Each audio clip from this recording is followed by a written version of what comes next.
A walk around Belton.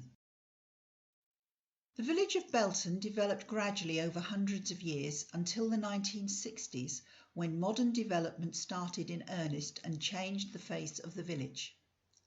This is a gentle walk around the village looking at the influence of the coming and demise of the railway and the effect of development since the 1960s. Please note this is not a circular walk. The walk starts at the village sign on New Road opposite the entrance to Deben Drive. We will then go along New Road, pausing to look at the King's Head pub, then cross over New Road and continue on towards the mini roundabout where we will cross Church Lane to take a look at Elm Grove. Retracing our steps, we will go back to Church Lane and follow it up past the old school and the village church. Continuing past the green to the old barn on the left-hand side before retracing our steps back to the green, the original centre of the village. At the end of the green we will cross Beccles Road into Station Road South and continue along it until we reach the entrance to the Wild Duck Holiday Camp, where the walk finishes.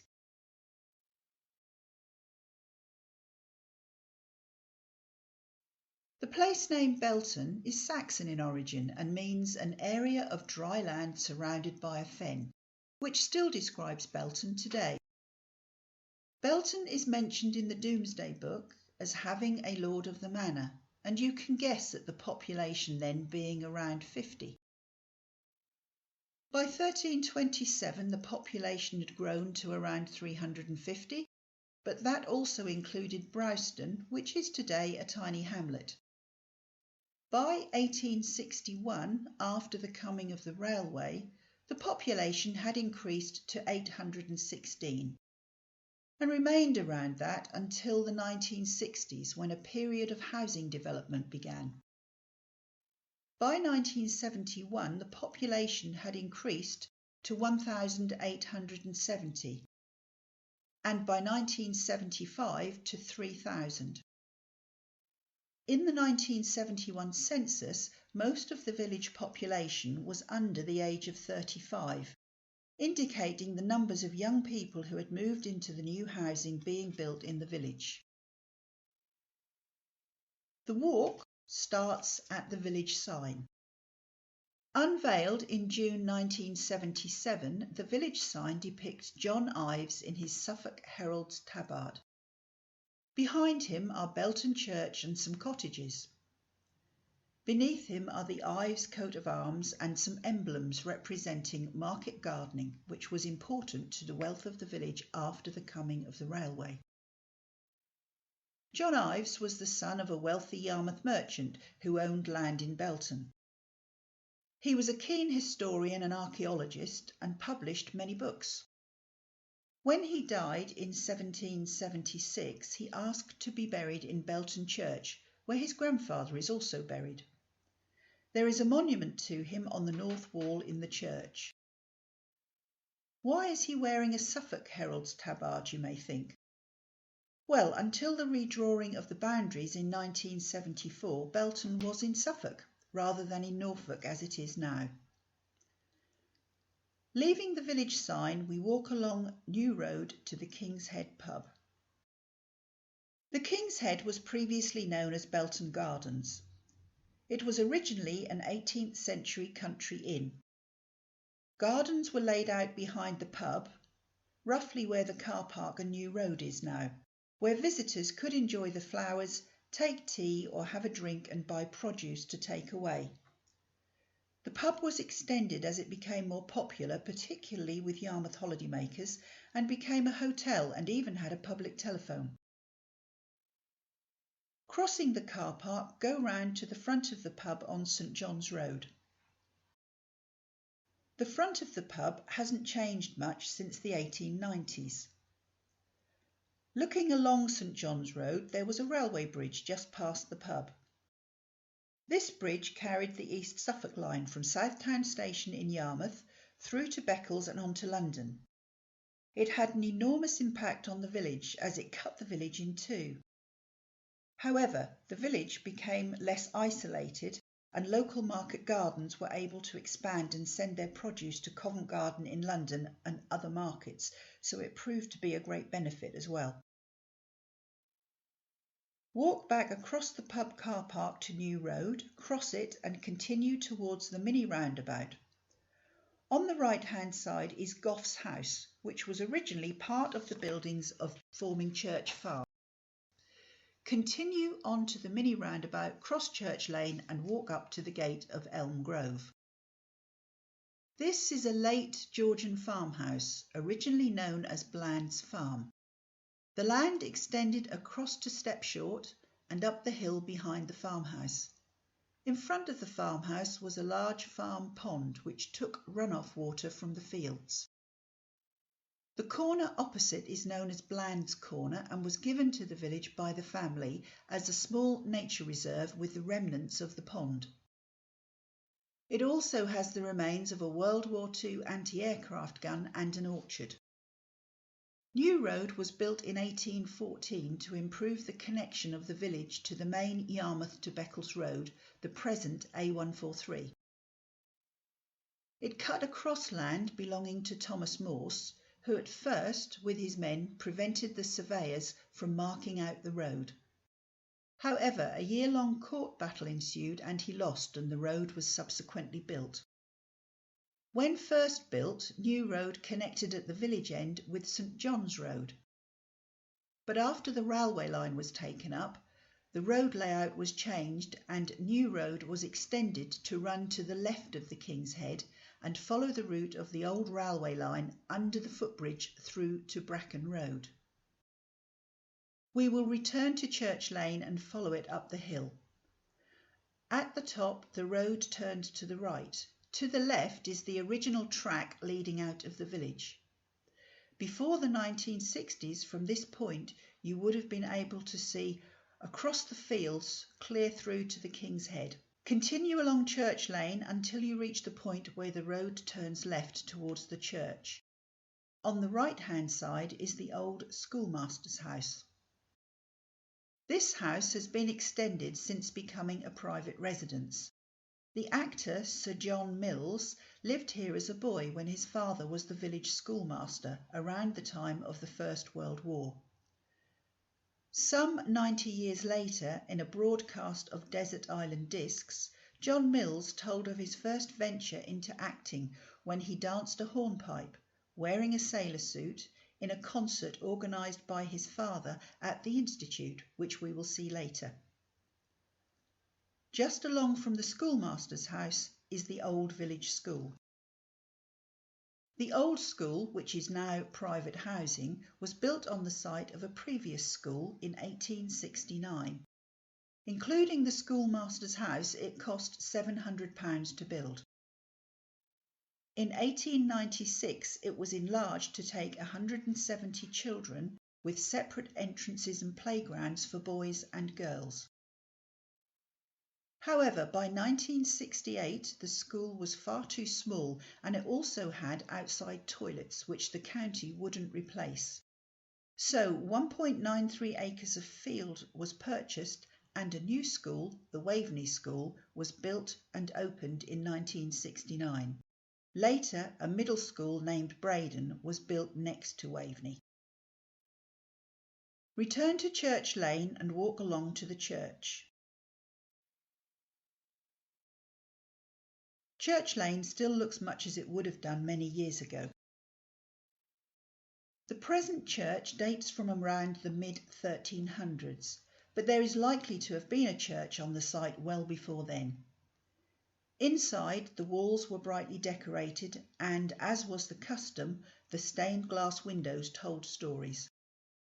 However, the walls were whitewashed over and it is only in recent years the painted wall panels have been revealed. Unfortunately, the church fell into disrepair and by 1826 the tower was in ruins. The Reverend Francis Howes was appointed in 1837 and over the rest of the century he and his family restored the church to something of its former glory. In rebuilding the church, he provided extra facilities where groups such as a Sunday school and wives could meet. He also developed Belton's first school open to all younger children.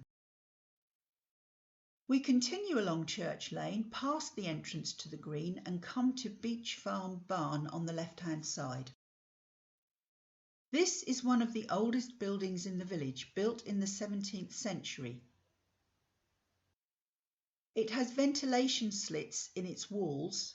They were there to make sure that the inside of the barn was well ventilated. This area around the green has the village's oldest buildings.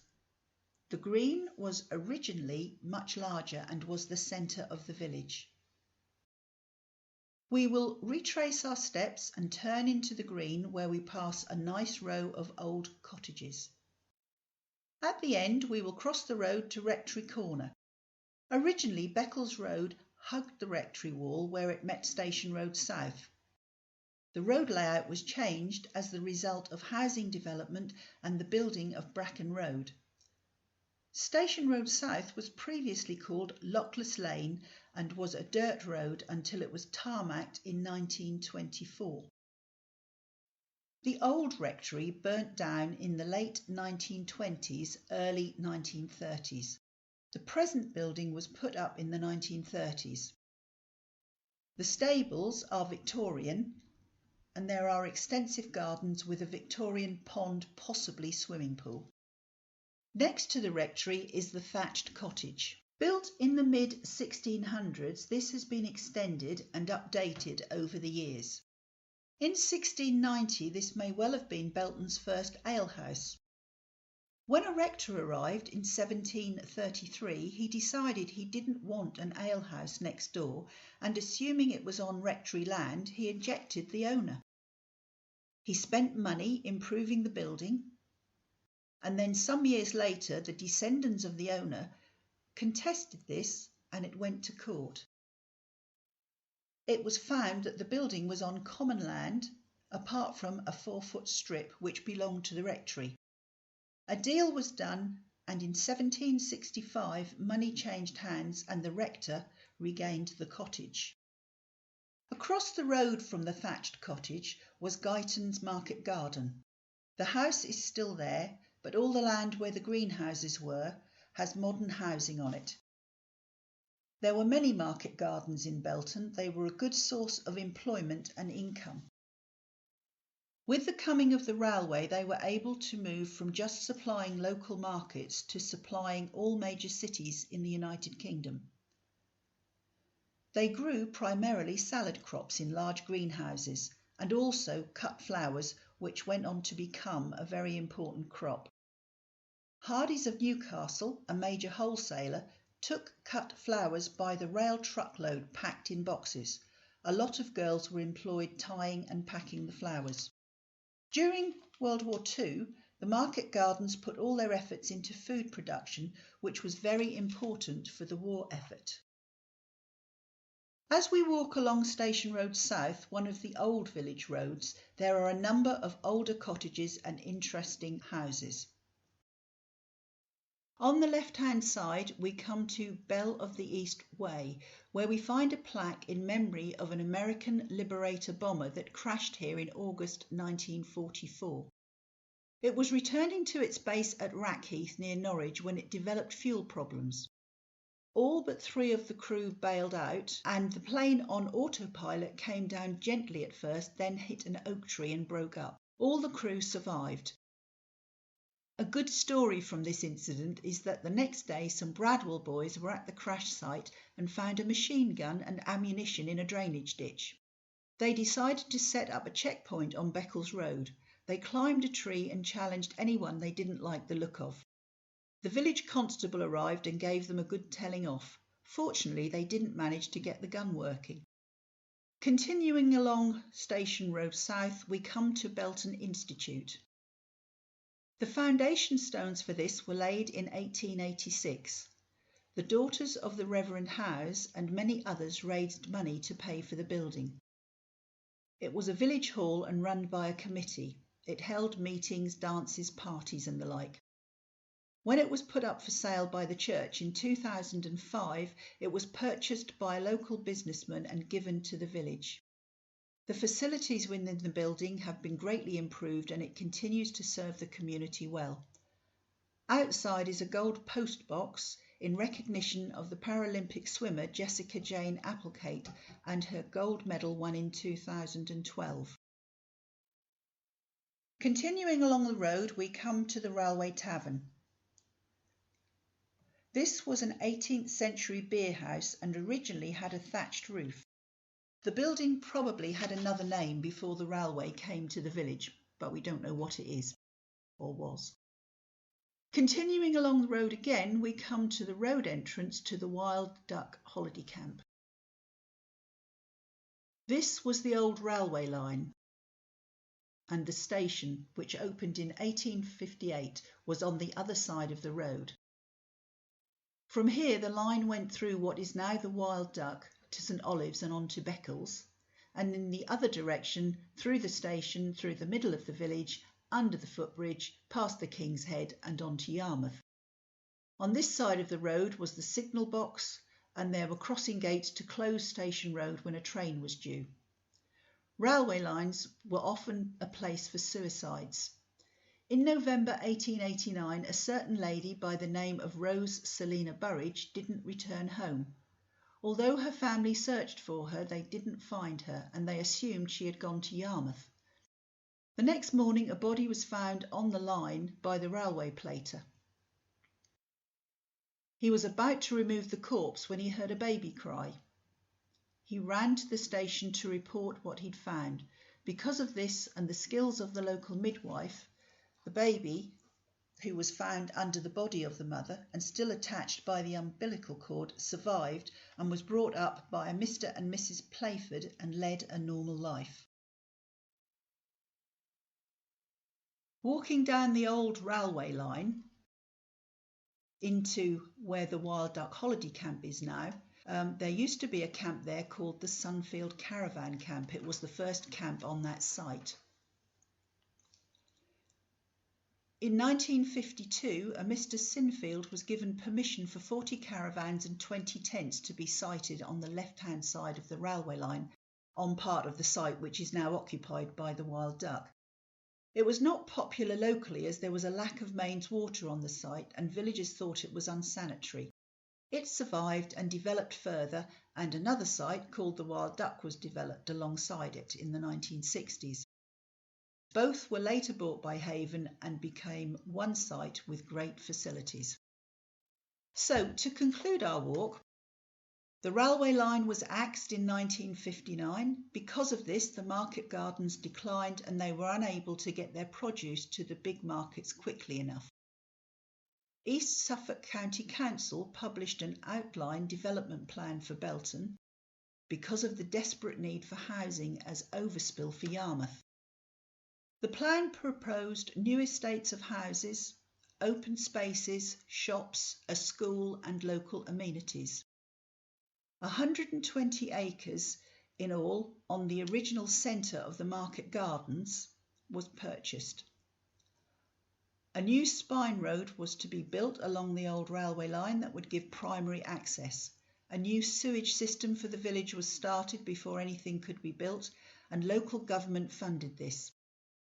Because of county boundary changes in 1974, the plans were changed slightly, but everything was completed by 1981.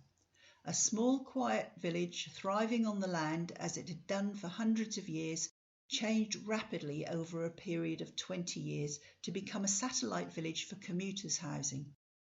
By the year 2000, it had a population of 4,620.